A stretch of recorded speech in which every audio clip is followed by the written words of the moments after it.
Olá, sejam todos muito bem-vindos. Eu sou Fernanda Herter, terapeuta ocupacional, e esse é o Sensorial Pod, um podcast feito por quem estuda e entende de integração sensorial, para quem quer conhecer um pouquinho mais sobre esse universo. O Sensorial Pod é um projeto de conscientização. O nosso sonho é um mundo mais justo, mais respeitoso, mais acolhedor para as pessoas que têm dificuldades sensoriais. E é por isso que a gente está aqui. E a gente conta com a tua ajuda. Compartilha, faça com que esses episódios cheguem a quem precisa ouvir um pouquinho mais sobre esse assunto.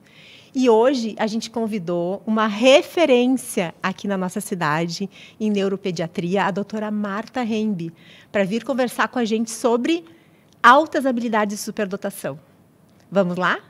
Doutora Marta, muito obrigada por ter aceitado o nosso convite. Um prazer, Fernanda. Eu que agradeço o convite. Te apresento um pouquinho para o pessoal que não te conhece. Meu nome é Marta, eu sou neuropediatra. Trabalhei muito tempo com epilepsias graves. E depois fui migrando para a área de comportamento, que sempre foi um sonho. Quando eu estava na faculdade, eu pensava em fazer psiquiatria infantil. E aí resolvi fazer neurologia, fui para as epilepsias e depois voltei para... Quando eu morei em São Paulo, comecei a trabalhar mais com comportamento. E acho que nos últimos 10 anos, assim, a minha área de expertise é comportamento. E hoje em dia, clínica, a maior parte dos meus pacientes são crianças com diagnósticos de autismo, de TDAH e de altas habilidades de superdotação. E acho que essa junção...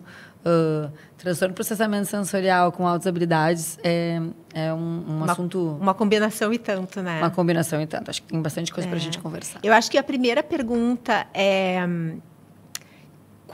Quem são essas pessoas que chegam até ti com a queixa, com a demanda de que a criança tem alguma neurodivergência? Assim? Qual é o perfil dessas pessoas que chegam, que te buscam? É boa essa tua colocação, assim, porque normalmente os pais me procuram, né? Muitas vezes vem a queixa dos pais, meu filho tem alguma coisa. Sim, né? Não sabe nem descrever o que é. Não sabem descrever o que é.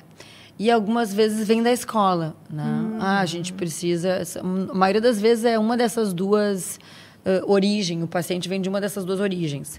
Ou a escola pedindo ajuda, ou os pais querendo entender o que acontece porque aquela criança é diferente. Diferente. A escola normalmente está um pouco mais antenada e direciona um pouco mais. Eu acho que essa criança tem TDAH ou tem autismo. Altas habilidades, raramente, cada vez mais, mas por muito tempo não aparecia alguma criança com essa queixa no consultório. E a maioria das vezes, entrando nesse mundo das altas habilidades, não é uma referência dos pais. É uma observação minha em consultório.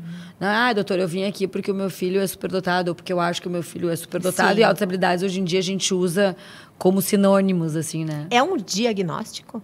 É um diagnóstico, mas não é uma doença. Não tem CID, né?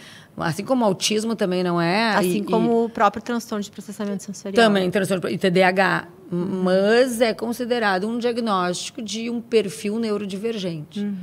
Mas não é chamado transtorno e não é chamado doença, não é considerado doença. Não, por isso não tem um código internacional Mas de eu doença. posso dizer que a pessoa tem o diagnóstico de altas habilidades de superdotação. Pode, tá. Normalmente a gente fala que a pessoa é identificada como, não é diagnosticada como. Melhor. Mas não está errado. Tá bom. Tá? Então, assim, a pessoa é identificada, qual é o teu diagnóstico? A minha identificação é de superdotação, não meu diagnóstico. Mas não está errado dizer diagnóstico. Tá. E aí, então, esse perfil de criança que chega no consultório é uma criança com um desenvolvimento atípico. E como a gente estava conversando antes ali, os desenvolvimentos atípicos, né, os principais desenvolvimentos atípicos, que são o autismo, o TDAH e as altas habilidades, eles têm muitas características comuns. Então, muitas convergências, né, que a gente estava falando, né? Muito. Então, às vezes, a família chega achando que tem alguma coisa diferente e acha que é autismo e, na verdade, é uma superdotação. Ou acha que é um TDAH e é um autismo. E aí a gente vai fechando ali fechando o funil, né? E entendendo o que aquela criança tem. E como tem. que se dá o diagnóstico da superdotação? Qual é o processo que se vivencia para chegar até ele? Diferente do diagnóstico de TDAH e de autismo, que são diagnósticos clínicos, puramente clínicos, né?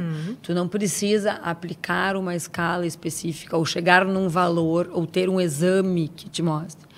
A superdotação e as altas habilidades, a gente precisa de um valor. Então, a gente desconfia claramente no consultório, através da conversa, né? Do relato dos pais, explicando características daquela criança, através da avaliação.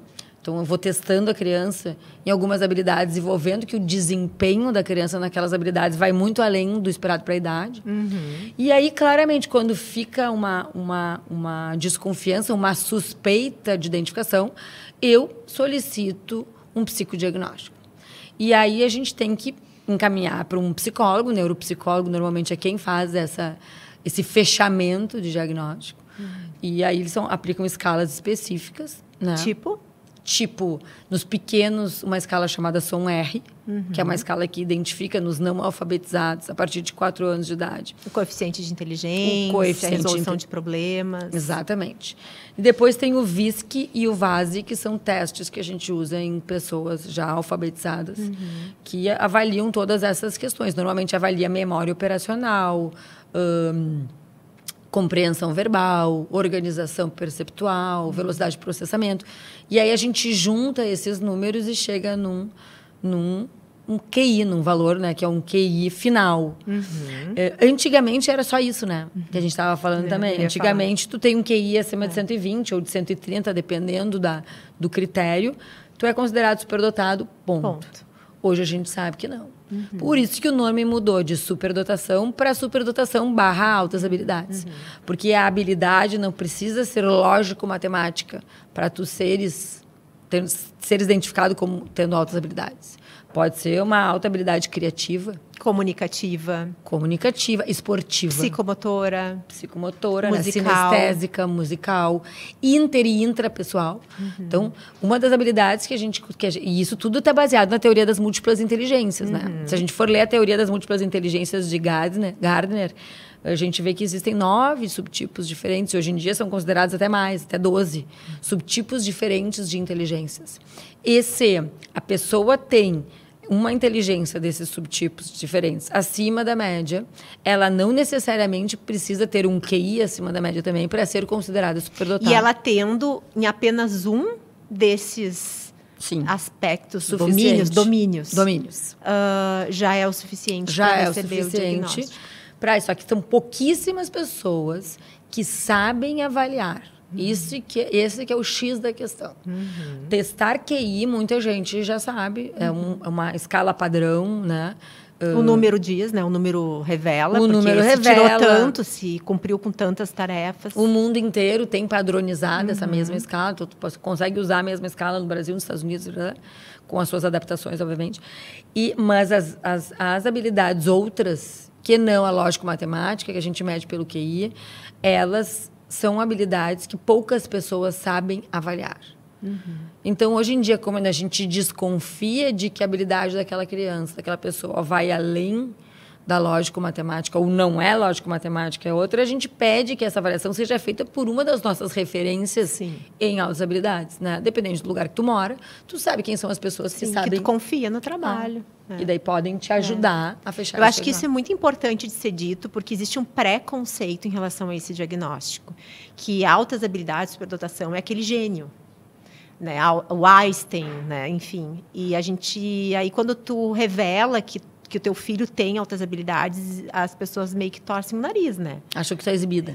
E assim, como assim? Né? Cadê o Einstein? Cadê o Einstein, né? Daí, se a criança tem dificuldade em matemática ou alguma inabilidade em alguma questão, aí mais ainda torcem o nariz. Porque que superdotado é esse de meia tigela, que tem dificuldade em matemática ou que não presta atenção no colégio, ou sei lá o quê? Não só isso, a gente tem superdotados que repetem de ano, né? Então, às vezes, tem que ver o porquê, mas a gente pode ter, né? Inclusive, a gente pode também ter superdotação associada a transtorno de aprendizagem. Então, a gente pode ter uma pessoa superdotada que tem dislexia, ou que tem descalculia, e aí como é que a pessoa não sabe nem ler quando tem que ler e é superdotada? Então, uma coisa não tem a ver com a outra necessariamente, né? E esse conceito de gênio, que eu acho que é muito bem colocado por ti, assim, que é um conceito que a gente carrega, né, como assim, na história de vida, porque vem, enfim, a história que vem, assim, é como se fosse uma lenda, né? O gênio é o Einstein. Isso é um conceito que a gente conhece bem, né? O gênio é a pessoa que deixa uma marca de um grande feito na humanidade. Então, existem os gênios. Mas uma pessoa que é superdotada, independente dela ser superdotada, lógico, matemática, ela tem um QI de 160, ou dela ter um QI de 120, mas ter superdotação esportiva, a genialidade ela só virá se essa pessoa deixar o marco. Então, aqui eu estou fazendo uma colocação que talvez não seja correta, mas eu imagino que, com o passar do tempo, o Steve Jobs vai ser considerado um gênio. Sim. Porque ele deixou a Apple, eu estou dando um exemplo, assim, né? Uma marca, independente do QI dele, a gente sabe que ele era um cara superdotado, mas, assim, ele fez um feito genial. Sim. Então, isso é um conceito. E, de novo, né, o superdotado, uma das características do superdotado, ou da pessoa com altas habilidades, que significa a mesma coisa, uma das características são as assincronias. E o que é a sincronia? Uma discrepância, né? A discrepância. Não significa que, porque tu é superdotado, que tu é bom em tudo. Não. E o que a gente estava falando, muitas vezes, do ponto de vista sensorial, a gente tem muitos achados sensoriais em superdotados, né? Mas é superdotado, mas não consegue nem pegar a tesoura direito. Sim. Então, isso não quer dizer, não desvalida. E até falar que, assim, mesmo com um QI, um coeficiente de inteligência ali muito acima, o quanto é difícil dar conta de demandas básicas, que é conseguir tolerar barulhos, sensações na pele, enfim, e que isso acaba desregulando e desorganizando tanto a pessoa que ela não dá conta de ficar numa sala de aula, mesmo tendo um coeficiente de inteligência acima da média. E aí, mesmo sendo superdotado, não consegue aprender e não vai bem no colégio. Mas não se trata, né? Se trata dessa discrepância, situações que são muito a base do desenvolvimento, que não dá conta. Essa é uma das assincronias que a gente vê, né? A questão do processamento sensorial com a superdotação.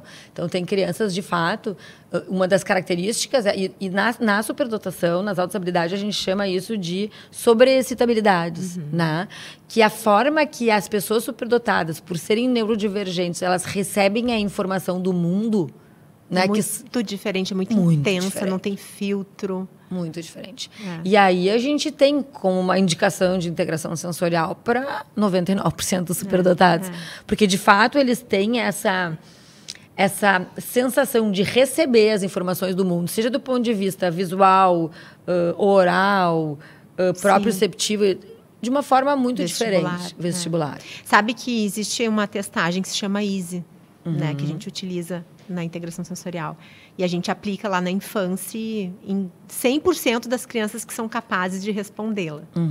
Né? Porque tem que ter alguns pré-requisitos para poder responder ela. Como conseguir ter uma linguagem receptiva adequada para poder entender o que a gente está solicitando e tudo mais. E é muito bacana de fazer nas pessoas, nas crianças com altas habilidades, porque a gente vê um perfil sensorial típico das altas habilidades, diferente de uma criança TEA, diferente de uma criança TDAH. E isso chama muita atenção, essa hiperresposta sensorial, dificuldades auditivas, táteis, né, com cheiros, e algumas crianças com dificuldades importantes vestibulares, sabe? De dar conta de organizar os dois lados do corpo, de dar conta de ter fluidez no movimento. São grupos, né? Não quer dizer que todos sejam iguais, né? Mas a gente já vai... Desde que eu comecei a receber crianças com altas habilidades, consegui começar a fazer o EASY, eu já comecei a desenhar um perfilzinho ali, sabe? Mas falta estudos. Falta. Muito. Porque isso é uma coisa muito nova, quer dizer, antiga e nova, que a gente estava falando também, né? O diagnóstico de superdotação, ele há muitos anos a gente tem, esses testes foram desenvolvidos há muitos anos. Mas essa abrangência, né? E o que foi que aconteceu Então, mudaram os critérios diagnósticos de muitas coisas, né? Mas também, eu acho que uma sensibilidade das pessoas, né? Acho que sim, a pessoa vê que existe... De perceber, o pai e a mãe perceber. E as pessoas entenderem que existe inteligência além da lógico-matemática. Existe inteligência emocional. Quantas pessoas tu conhece que não é nenhuma um as da matemática e que tem uma inteligência emocional que é algo impressionante? E essa é uma das formas de ser superdotado, emocionalmente superdotado, que a gente chama de inteligência intrapessoal. Né? Então, eu acho que com os estudos e com essas teorias que foram surgindo, as pessoas foram entendendo. Só que isso ainda é muito incipiente no meio acadêmico, no que diz respeito aos estudos científicos, né? E aí a gente entra para esse viés de, um estudo científico, para ele ser respeitado, ele precisa ser multicêntrico, ele precisa ser uma meta-análise, ele precisa ser uma revisão sistemática. E daí falta dados, assim como os autismos níveis 1 de suporte, assim como o uso de canabidiol para tratamento. Então, a gente ainda não tem... na literatura, esses resultados desses grandes estudos. Isso leva muitos anos para a gente ter. É verdade. Então, a gente fica mesmo à mercê da nossa experiência. Nossa experiência, o que a gente vai constatando. O que a gente vai constatando. É verdade. Não, e uma coisa que eu percebo é que as famílias, quando chegam a nós com crianças com altas habilidades, o que mais vem de demanda é assim, é muito discrepante, Fernanda. Eles não usam essa palavra, mas eles explicam o seguinte. Caramba, se interessa um monte por tais conteúdos e se a gente senta na mesa, conversa né, uma conversa fluida sobre o assunto, resolve problemas, mas não consegue cortar o cabelo. Não consegue tomar banho no chuveiro. Só usa o mesmo tênis. Quando estraga o tênis, é um problemão, porque não aceita trocar o tênis, porque se acostumou, né? Laceou o tênis, está confortável. Exatamente. E tem um pouco da rigidez também, né? De gostar daquele padrão, assim. E daí começa... Por quê? O padrão é confortável? Claro. Aí por que eu vou mudar? Porque eu sofro muito para me readaptar. Então, é melhor que fique sempre o mesmo padrão. E aí entram essas dificuldades nos diagnósticos diferenciais, né? Porque se a gente começa a ouvir a tua descrição, que tu fizesse agora, tu começa a pensar, essa pessoa é autista, né? E às vezes é também, né? Muitas vezes é também, né? E que limiar difícil, né? Muito difícil, muito difícil. E às vezes, muitas vezes eu acabo pedindo ajuda dessas avaliações com escalas, justamente para eu saber o que é característica de cada um. Né? Não, isso é porque ele é superdotado, não, isso é por causa do autismo, isso aqui é por causa do TDAH. Porque começa quando tu vê, tá tudo no... E não é raro eu olhar para os pais e falar, olha, claramente existe um diagnóstico de neurodivergência, de neurotipicidade, mas eu não consigo entender exatamente ainda... Delinear o que é. Exatamente. Separar os círculos. Aonde eles estão juntos eu consigo. Agora, o que é do que é que eu não consigo entender muito bem. A gente precisa ir adiante, né? Hoje eu tive uma devolutiva de evolução de uma criança que a gente faz de 3 em 3 meses com as famílias. Aí o pai falou assim... Ele está tendo muitas dificuldades de comportamento, que eu vejo como evolução, ele falou. O pai falando, achei assim, fofíssimo, achei muito bacana. Porque ele não se posicionava, agora ele está se posicionando. Parece uma birra de criança, mas aí eu não sei o quanto isso é do espectro, o quanto isso é da infância, sabe? Então, realmente, para nós também é difícil. E ele falou, imagino que para vocês também não deva ser muito fácil. Não, não é. Porque crianças fazem birra, crianças têm comportamentos difíceis, independentes. E crianças, independente de algum outro diagnóstico, podem ter, por exemplo, um transtorno de processamento sensorial, né? uma questão de integração sensorial. Então, às vezes, é só esse o diagnóstico. E a criança, ela não é neuroatípica, ela tem, né? Então, a gente fica, às vezes, ali num limbo do que é o quê. Sabe que, na nossa prática, na clínica... Eu identifico uma diferença quando uma criança só tem altas habilidades e quando ela tem altas habilidades ETEA, que é na fluidez do tratamento. Porque, em geral, a pedreira que tu tem que... O leão que tu tem que matar do comportamento, ele é muito maior para o TEA. Mas, Fernanda, tu sabe que essa é uma das grandes características que a gente vê no consultório, assim. As crianças que também são superdotadas, apesar dos outros diagnósticos, elas têm uma evolução muito mais rápida. Gente. Muito porque mais rápida. A cognição apoia. Claro, porque além de apoiar, ela dá um empurrão, né? Ela não só apoia, como ela empurra. Porque a coisa flui, o entendimento é muito mais rápido, o funcionamento. Então, quando tu vê uma evolução estratosfericamente boa, rápida, tu fica pensando, deve ter outras habilidades associadas. E a gente muda a nossa abordagem, sabe por quê? Porque a gente entra assim, ó, eu vou ensinar para ele o que faz bem. E a gente usa a linguagem, inclusive, a gente nomeia. Fulano, quando tu te sentir assim, é por conta disso. E o que te faz bem nesse momento, para voltar a te organizar, é isso. Gente, assim como eu tô te falando. Eles entendem? Entendeu? Claro, eles entendem. Claro. E aprendem. Se tu fizer assim, tu sempre vai te sentir bem assim. Então, repete sabe essa... o que a gente faz? A gente faz um álbum. Que legal. A gente pede para a família trazer um caderno. E nesse caderno a gente faz colagens e desenhos e escreve, né? Porque muitos já escrevem. O que é as sensações que gosta e que fazem bem. E quais são as sensações que não gosta e que fazem mal. E como que fazer para quando ele sofrer, vivenciar uma situação desagradável. Então, o que ele deve fazer? Estratégias usar? Que estratégias? Como pedir? Como avisar? Como pedir? Como modificar o ambiente a favor do seu conforto? Muito legal. E eles saem com um caderninho. E, gente, aquilo lá leva para a escola, leva para a família. Todo o contexto que está em torno aprende. E eles nomeiam depois coisa mais amada. Mas essa é uma coisa, por exemplo, assim, se tu pega uma criança superdotada, autista, digamos, tá? Autista e superdotada, que tem uma dificuldade sensorial auditiva, e tu explica que se ela botar o abafador, ela vai resolver. Para ela, por mais desconfortável que o abafador seja, porque não é uma coisa confortável, ela entende a necessidade naquele momento e ela sabe usar aquilo. Se às vezes tu explica isso para um autista que não é superdotado também, ele não consegue entender que aquela coisa que está apertando vai fazer mais bem do que mal, porque já, o apertar já... Então, é outro entendimento que a gente tem, né? É que eu acho que consegue criar uma hipótese, pular lá na frente, sabe? Isso. E consegue... TV. E não só, mas consegue usar a experiência anterior. Eu usei e deu certo, vou usar de novo. Muitas vezes o autista, ele não... Para isso dar certo no autista, a gente precisa repetir 30 vezes. Botou, deu certo, outra vez não quer botar. Botou o fone, deu certo, na outra vez não quer botar. Daí começa a botar um pouco mais, na 10ª vez ele entende que é melhor. No superdotado, tu faz isso 2 vezes. E ele já entendeu, na 3ª vez ele já põe ele. Porque o tempo é muito mais curto. Tempo de aprendizagem. É muito mais rápido.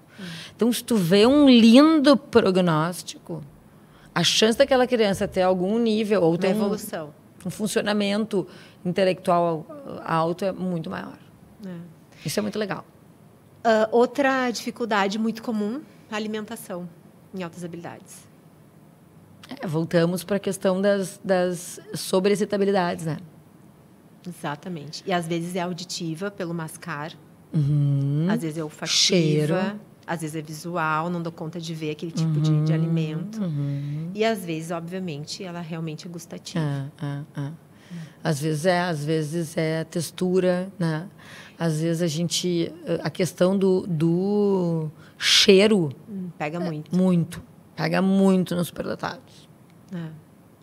E aí, a importância de uma equipe multidisciplinar para dar conta dessas crianças, né? Até porque, né, Fernanda, voltando um pouco aí antes da equipe multidisciplinar, às vezes a gente tem crianças superdotadas com diagnóstico de transtornos alimentares e que, na verdade, o transtorno alimentar ele é secundário de uma sensibilidade sensorial. Ele é a ponta do iceberg. Exatamente. Tem muita coisa embaixo. Porque, na verdade, é uma coisa sensorial, de sobreexcitabilidade, chega para ti com um diagnóstico de anorexia. Daí tu vai ver, não, é um transtorno de processamento sensorial de uma criança superdotada que aparece como não tolero isso. E eles vão restringindo ali a alimentação, né? Vão restringindo. E quanto mais restringem, mais restritos ficam. Mais restritos. Porque menos contato tem, menos criam memórias que deveriam ser boas. E aí vão recebendo aquele diagnóstico de que porque é um transtorno alimentar. E daí fica todo mundo em cima, daí a pessoa fica mais na reativa ainda. Então fica não querendo, né, se expor. É muito comum chegar na infância as famílias chegarem com uma demanda específica, como alimentar. A pergunta é, vocês trabalham com dificuldades alimentares? E eu sempre respondo, muito mais do que isso. Aí muito além, claro. Muito além. Porque a dificuldade alimentar é a ponta do iceberg. A gente trabalha aqui, né? Aí eu digo, a gente pode marcar uma meia horinha de conversa para mim te explicar sobre isso? Porque, em geral, as famílias querem uma resposta pronta. Trabalhamos, a gente vem aqui, dessensibiliza para os alimentos. Exatamente. Mas a gente mexe na base e a coisa vai se construindo, assim. Claro. Às vezes a gente tem que mexer na parte mais motora grossa ainda, né? Quando entra a fisioterapia para apoio, a gente tem na ponta do iceberg um transtorno alimentar. E aqui na base a gente tem um corpo que não sabe nem receber aquele alimento, né? Postura ruim, deglutição ruim. Lateralização da língua, hoje eu atendi, uma das meninas que eu atendi hoje, com o dedo, ela direcionou o alimento na boca. Ah, meu Deus. A mãe deu o alimento na minha frente para eu ver. Ela deu uma misturinha de feijão e arroz e ela põe aqui, ela passa para cá, ela mastiga um pouco aqui, ela passa para lá. Integração bilateral. Ela não consegue com a língua. Sistema vestibular. Não consegue com a língua fazer isso. E aí, mas aquela é seletiva. Não é seletiva. Aquela língua. Essa língua. A seletividade alimentar acaba sendo uma sobrevivência. Ela vai escolher o que dá. Exatamente. Eu estou terminando de avaliar uma menina de 10 aninhos e ela tem uma dificuldade alimentar e é por conta disso. Ela deu o VBIS, que é um diagnóstico de integração bilateral e sequenciamento, e ela não dá conta de manipular o alimento na boca. E aí, gente, foi muito bacana. Sim, ela seleciona os alimentos que ela consegue manipular na boca, né? Foi exatamente isso o diagnóstico dela. Então, essa menina fazia assim hoje no consultório. Impressionante. E sim, a equipe multidisciplinar que a gente estava falando, né? Hoje em dia, eu ajudo. Hoje em dia, o meu maior trabalho, além de ajudar no diagnóstico, é ajudar a organizar a equipe. Porque, além disso, eu consigo fazer muito pouco. Até porque essas condições que a gente está falando, elas é superadotação, então, não tem tratamento medicamentoso para o superadotação. Eu ia perguntar isso. Não tem remédio, né? Porque, por exemplo, eles têm dificuldade no sono, né? Alguns, né? Alguns, não é regra. Mas, assim, quando tem essas dificuldades pontuais, precisa medicar? Claro, dependendo, né? Eu, Marta, sempre tento uma abordagem alternativa antes de medicar uma criança. Claro. Mas, às vezes, quando a gente bota na balança, a gente vê que a criança está tendo muitas perdas. Então, a gente tem que pensar no quanto o remédio pode ajudar. E, de repente, e nada é para sempre, né? Tu usa, melhora, tu tira. Claro. Hoje eu tirei. Hoje no meu dia, de 10 consultas, tive 3 pacientes que estão desmamando de medicação. Depois de 6 meses, um com mutismo seletivo começou a falar, tá tirando da forinha. Então, assim, que legal. É muito legal. E a gente consegue fazer isso muito mais fácil na infância do que na idade adulta, né? Mas essa questão de equipe multidisciplinar é isso. Eu, Marta, vejo a maioria dos pacientes... eu não estou falando dos autistas níveis 3 de suporte, das crianças autolesivas, a gente está falando de outro nicho de pacientes aqui. Nesses com altas habilidades e autismo leve, por exemplo, eu vejo cada 6 meses essas famílias. E vocês vêm 3 vezes por semana. Entendeu? Então, é muito diferente a importância de estar na integração sensorial, estar na fono, ou estar fazendo uma intervenção comportamental, do que estar indo no médico. O médico serve para orientar, guiar e depois medir os avanços e dar uma reorganizada. Não, isso aqui já está bom, vamos diminuir aqui, vamos aumentar aqui.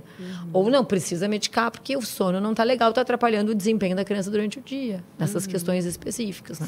Sim.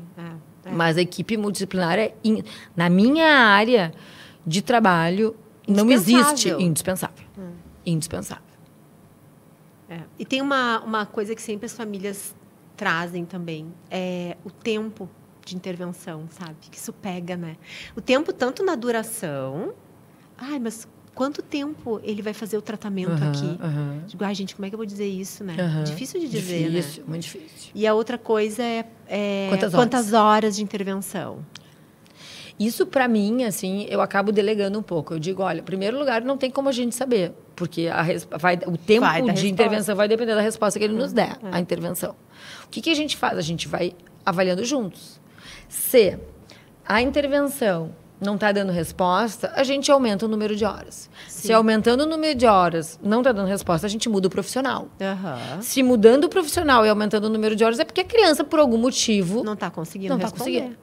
Tem dificuldades nessa área. Então, a gente já tem um trajeto a seguir aí. Mas na primeira prescrição, e quem faz essa primeira prescrição é o médico, por mais Sim, maluco que isso eu acho seja. que é o ponto de partida, né? Mas não seria da gente. A gente conversa isso muitas vezes, né? Assim, eu não tenho como dizer se essa criança vai precisar de 2 ou 3 horas de integração sensorial. Quem precisa me dizer vai ser tu, né, Fernanda? Né? Eu não tenho expertise para te dizer se ela vai... Mas é que o laudo validado é o teu, né? Então, eu normalmente boto um pouquinho mais. E aí, eu falo para os pais, olha, vamos botar isso, mas vamos ver o que a Fernanda acha, o que a fono acha. E aí, a gente muda o laudo dependendo da primeira avaliação, né? Então, não tem como saber. E o tempo de reabilitação vai muito da resposta que a pessoa nos der. E hoje eu também dei alta a essas crianças que eu estou tirando remédio. Estou dando alta de várias coisas, a coisa mais prazerosa que existe, né? Tu sabe? Ai, muito bom. Não precisa mais, não. A gente se vê daqui a um ano. Só daqui a um ano. Eu disse, sim, e olha lá. Mas, doutor, eu disse, que maravilha, né? Sabe que uma coisa que eu estava pensando agora aqui, que é importante falar também sobre sinais. Uma coisa que eu tenho percebido. A gente recebe bebês pequenos, mas a grande maioria dos bebês pequenos que chegam para nós não são bebês que depois... Não são crianças com altas habilidades, são crianças com problemas maiores. Porque bebezinhos, em geral, para chegar para atendimento... É porque tem uma demanda um pouquinho maior, né? Senão não vem. Mas uma coisa que eu reparo, a gente acaba recebendo crianças com altas habilidades a partir de 4 aninhos, vai lá, 3 aninhos em diante, é que no histórico de vida dessas crianças tem algumas semelhanças. Sim. Bebês exigentes. Super. Bebês que precoces, exigentes. Exaurem os pais. Perfeito. Então, eu acho que é um grande sinal de alerta, sabe?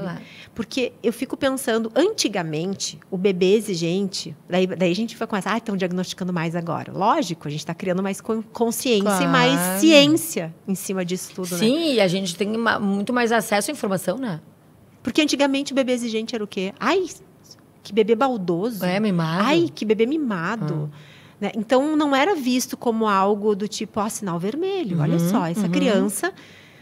só para de chorar quando está em pé sendo sacudida. Opa, só um pouquinho, não é para ser assim. É para ser por uns momentos que tem cólica, isso e aquilo. Mas, gente, nós estamos falando de um bebê que fica assim o tempo todo. Tem uma coisa errada. E eu comecei a perceber que tem um padrão nessas famílias de bebês que desmamaram com muita dificuldade do peito da mãe, que choram muito para trocar uma fralda, que tem espinho no berço, sabe? Colocou no berço, acordou. Dificuldade de ser vestido.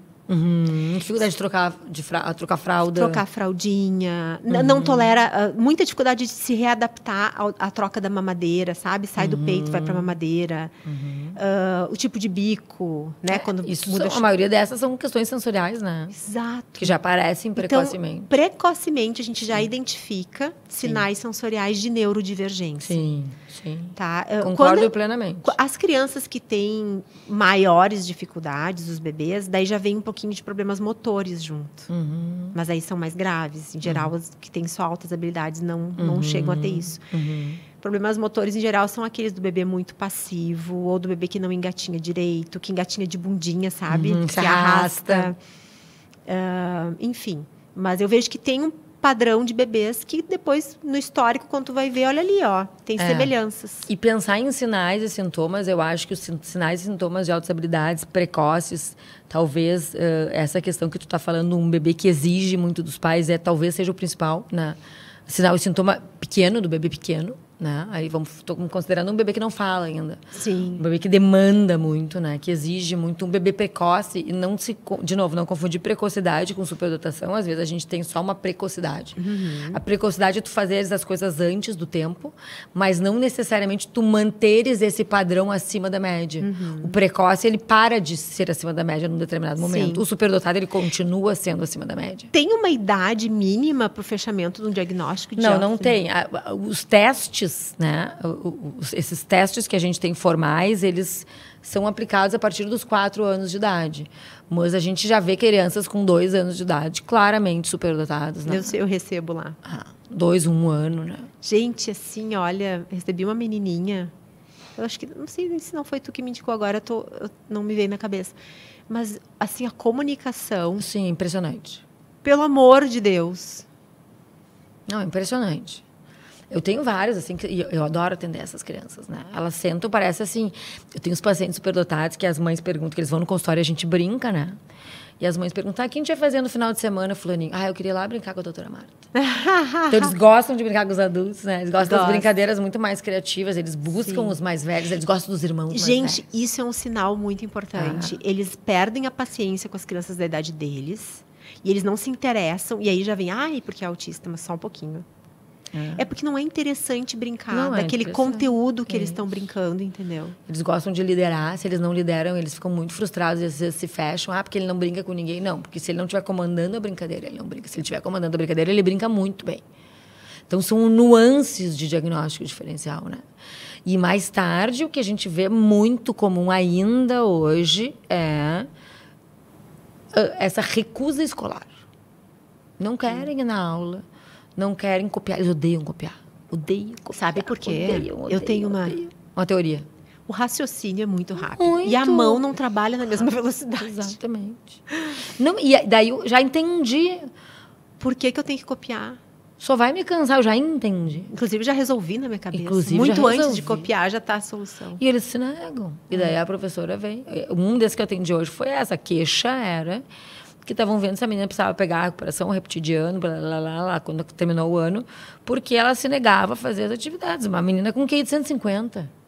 Estão pensando em repetir de ano uma menina, ela tem que acelerar de ano. Está sendo muito pouco. E não dá para exigir que essa criança... Outra coisa que aparece muito é as crianças que só dão o resultado da conta matemática e se negam a fazer todo o cálculo. Verdade. Eles acham um saco, até porque o caminho deles é muito rápido. Eles nem sabem o caminho que eles fizeram. Bendito. Então, tem uma conta lá estratosférica, eles dão um resultado. Mas como é que tu chegou aqui? Não sei. Cheguei. Naquela hora eu cheguei de tal forma. Mas escreve, não sei escrever. Então tu tira errado. Meio certo. Errado. Tu pode ter copiado do amiguinho.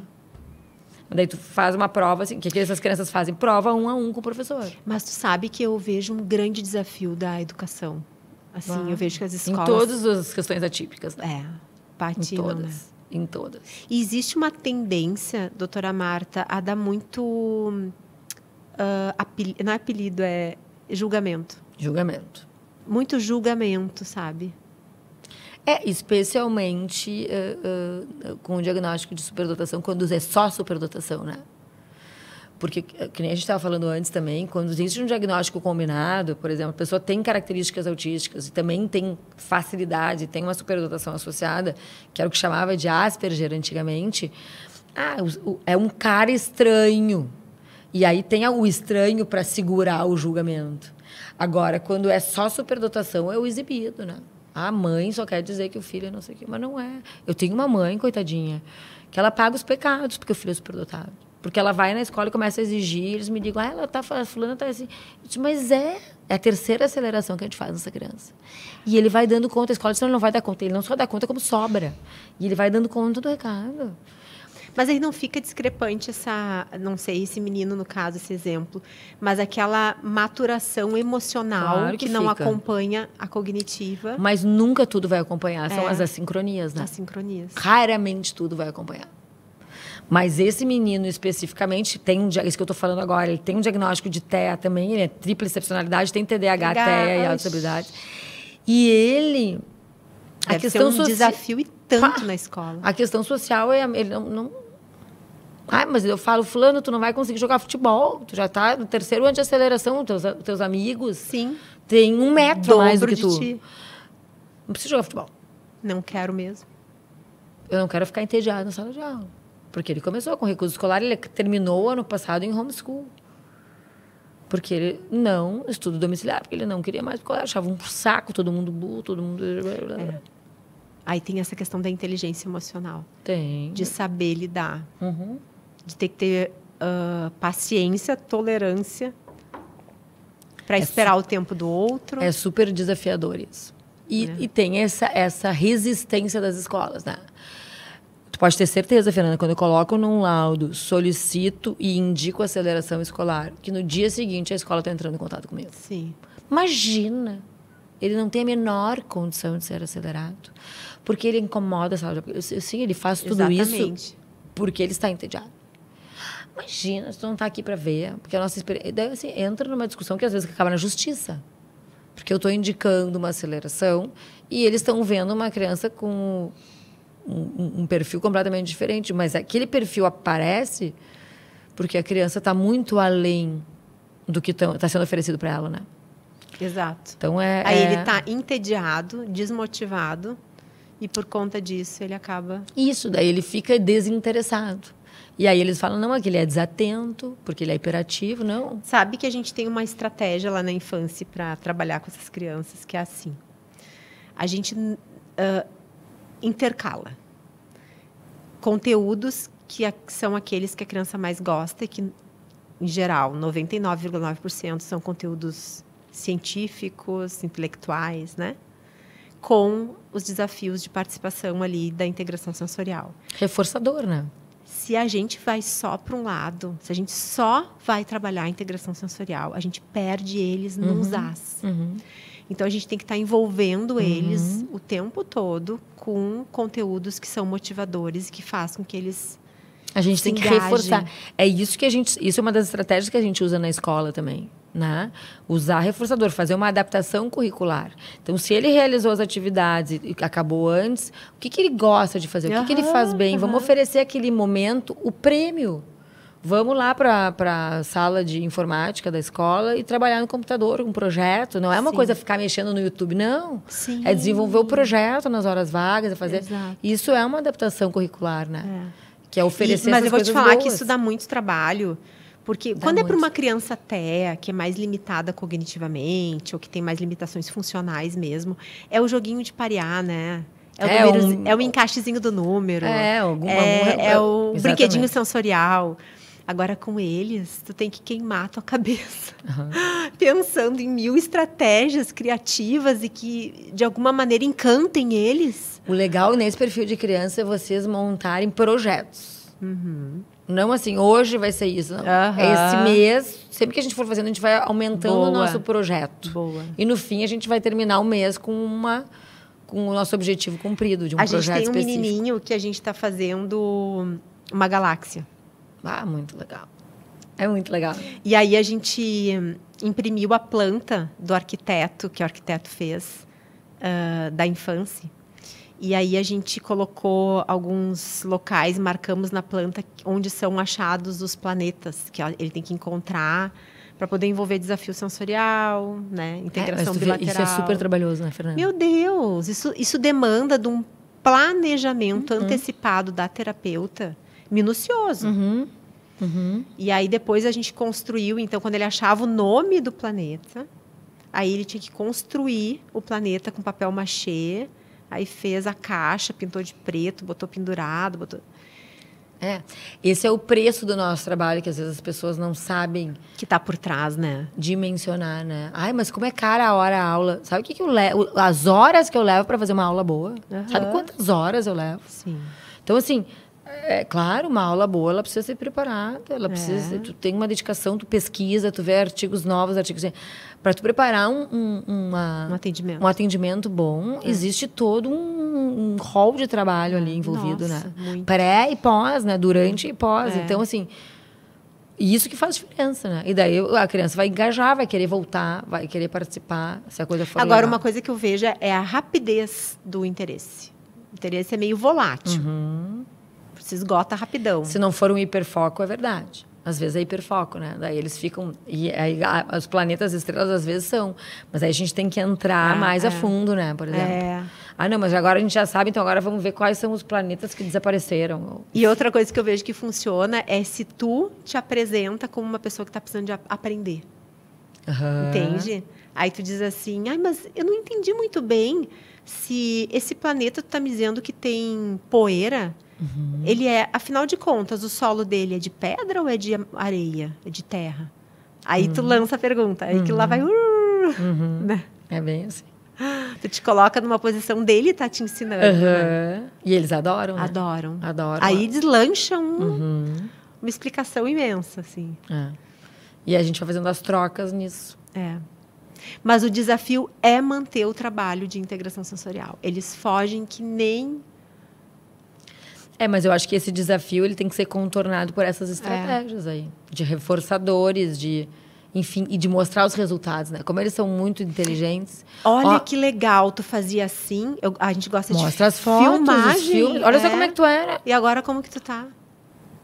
Outro dia eu recebi um pré e pós de uma postura de um menino que tá fazendo fisioterapia.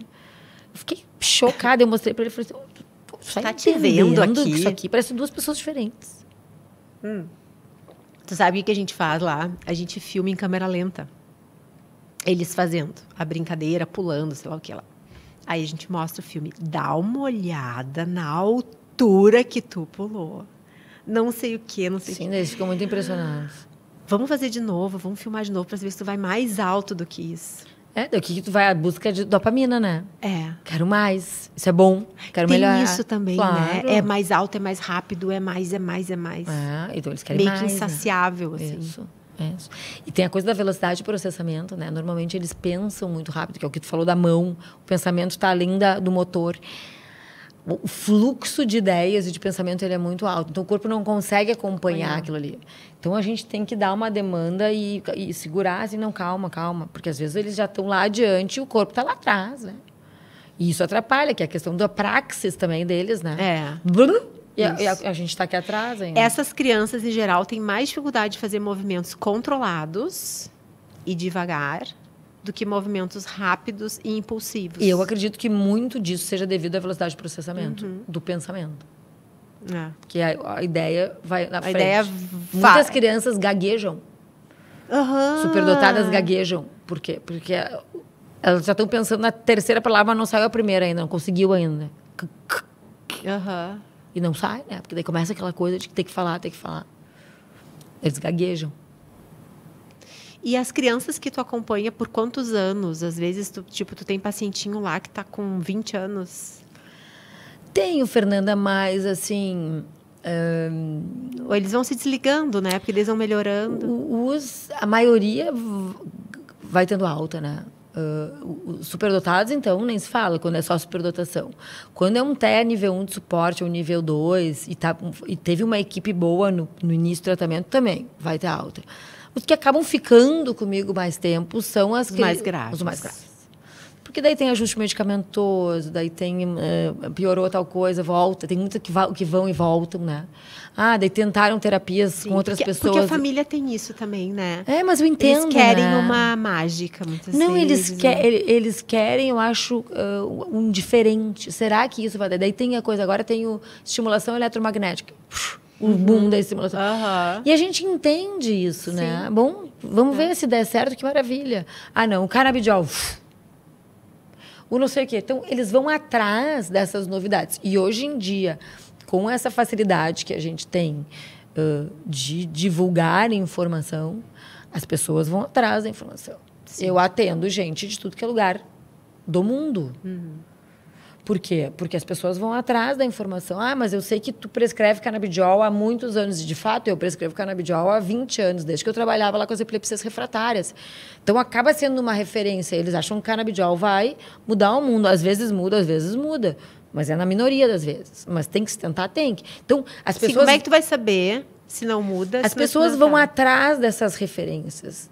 E, às vezes, não dá certo. Daí vão atrás de uma outra referência. Fulana lá trabalha com... medicina integrativa, eu quero dar superdose de vitamina D para o meu filho, que me falaram que é legal. Migra para fulano, daqui a pouco volta. Não, tentei, não deu certo. Então, esse fluxo existe. E eu acho que é um fluxo saudável, tá? Da busca do melhor para o seu filho, né? Eu acho que sim. Só que acaba permanecendo por muitos anos, e eu tenho pacientes há 20 anos, que são pacientes mais crônicos, mais graves, e com outras condições, muitos com paralisia cerebral, então, condições mais... duradouras, assim. Dentro das altas habilidades, o que pode ser uma comorbidade que traz uma barreira maior? As altas habilidades, de novo, são uma identificação de um funcionamento, né? Então, a gente nem pode dizer que é uma comorbidade, mas a gente pode dizer condição associada. Né? Quando tem autismo, quando tem TDAH, tu até pode chamar de comorbidade. Quando o teu diagnóstico é de superdotação, tu pode ter uma condição associada. E o que a gente mais vê disparado é o TDAH. Né? O TDAH e... ansiedade, transtorno de ansiedade. Bem comum, depressão. Transtornos alimentares. Transtornos alimentares, integração sensorial, transtornos sensoriais. Porque, tanto é que uma das características né, são as superexcitabilidades. Né, o perfeccionismo, intolerância, frustração, assincronias e sobreexcitabilidades. São as principais características de intensidade dos superdotados.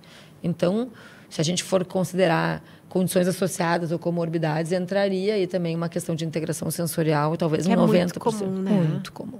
Muito comum. Muito impressionante. E às vezes as famílias chegam procurando ajuda, achando, meu filho é autista porque ele não tolera barulho, porque não... E na verdade ele é superdotado só. Sim. Mas como? Pois é. Às vezes é só TDAH. Né? E tem todas as questões sensoriais associadas. Eu vejo muito assim, eu não consigo, ainda não identifiquei nenhuma pessoa que tenha passado por mim com altas habilidades e que não tenha referido uma situação sensorial, sabe? É quase que... acho que sim. É que nem o autismo, né? Já atendeu algum autista que não tenha nada sensorial? Duvido. Não, nunca. Nunca. Mesma coisa. E TDAH, eu vou te dizer que está bem nessa linha. TDAH também. é uma linha mais de propriocepção. Mas tem, né? Tem alguma coisa sensorial que precisa ser trabalhada. Tem. Cada um com mais ou menos um perfil específico, assim, né? Exatamente. Eu queria muito poder... Eu adoro estudar, né? Eu queria muito poder fazer uma pesquisa nessa área, assim, relacionando altas habilidades e um perfil sensorial, buscando, assim... Eu te ajudo no que tu precisar. Te encaminho os pacientes e tu estuda. Porque são coisas imagina que não tem. aplicar o VAS? VASE, VASE, ou são R. Aplicar o VASE, ou são R, porque, na verdade... São R's pequenininhos mas VISC e o VASE mais velho. Porque o EASY tem que ser 4+. Mas 4+ é só um R já. Dá para aplicar. Dependendo da idade, a gente consegue aplicar. Mas se for superdotado. E o EASY junto, e aí cruza os dados. Imagina que legal. Acho super legal. Eu também. Vamos lá? Vamos lá. Bom, nós estamos chegando ao final. E a gente sempre termina aqui pedindo que o convidado deixe uma mensagem para as pessoas que estão nos ouvindo. Uma mensagem relacionada ao assunto que a gente falou? A minha mensagem, eu acho que quando a gente discute essas questões de desenvolvimento, acaba sempre sendo a mesma, porque eu acho que é assim... Se você como pai, ou como profissional, ou como cuidador, ou como parente de alguma criança, identifica alguma coisa que está estranha, e talvez essa seja a palavra, está diferente, não está legal, a gente tem que entender esse feeling e buscar uma resposta para esse feeling. Então, assim, eu acho que tal coisa não está legal no meu filho, procura ajuda. Procura uma opinião, procura uma visão diferente, porque às vezes é uma coisinha que parece pouca e a gente muda, né, a vida daquela pessoa com uma intervenção precoce. E quanto mais precoce a gente intervém numa criança, independente do diagnóstico, pela plasticidade cerebral, mais chance de resposta a gente tem. Então, desconfiou. Às vezes, eu recebo pacientes no consultório, mães constrangidas, com crianças de 9 meses. Doutora, tenho até vergonha, mas eu acho que meu filho é autista. Mas eu sei que não dá para ver com 9 meses. E às vezes não dá mesmo. Mas eu falo, mas é melhor tu vir aqui. E se tiver alguma coisa descarada, a gente fazer um diagnóstico precoce, do que ficar empurrando com a barriga. Então, procure ajuda, procure uma opinião. E aí, se tiver alguma intervenção a ser feita, uau, que bom que a gente pegou precocemente. Né? Acho que talvez essa seja a mensagem. Intervenção precoce. Intervenção precoce. Tem um feeling, procura avaliação. Se tiver que intervir... E não fique encabulada, constrangida. Nós recebemos um bebezinho de 4 meses recém-completados. 4 mesinhos de vida. E a mãe, o discurso da mãe é um bebê diferente, eu sinto. Eu não sei nem te dizer muito bem o que é. E ela é professora de educação infantil. Mas eu sinto no jeito que olha, eu sinto no jeito que isso, no jeito que aquilo. E aí a gente aplicou a Bailey, já detectou fragilidades, já percebemos sinais de risco de integração sensorial. Sim, já começa a intervir. E aí já vão começar a orientar essa mãe, porque para não fazer com que traga sempre no consultório, ela fazer em casa. E eu fico muito emocionada quando eu recebo um caso desses, que eu penso, gente, isso é efeito cascata, tu entendeu? Claro. Olha as portas que vão estar se abrindo, falando em conexão cerebral, falando em neuroplasticidade. E o quanto não vai estar aumentando essa bola de neve que aumenta quando as coisas vão sendo empurradas com a barriga. E esse olhar dessa mãe sem constrangimento vai fazer, talvez, total diferença na vida do filho dela, né? Nossa. Porque se a gente começar a intervir com 4 meses, a chance de organizar essas conexões é enorme. Mas, doutora Marta, essa mãe foi uma guerreira. Porque ela venceu uma rede familiar dizendo que ela... Tu tá doida? Eu já passei por isso. Com o meu filho mais velho, assim, de uma fase muito difícil que eu era... Mas e depois as coisas foram se explicando, entendeu? Uhum. Então, assim, não tem problema. Podem te taxar como tu quiser. Vai atrás da informação. Vai atrás de uma pessoa. Força. Enche o pulmão de ar e se embora. E tá bem, tudo bem, mas eu quero ver. Eu só vou sossegar se eu ver. Acho que sim. Chegamos ao final, o tempo voa, né? Tava ótimo o papo. Tava ótimo o papo. Agradecemos a presença de vocês. Continuem nos acompanhando. E façam com que esses conteúdos cheguem a quem precisa. Vamos mudar o mundo, vamos fazer com que o mundo seja mais confortável, respeitoso e justo para as pessoas com dificuldades sensoriais. Esperamos vocês no próximo episódio.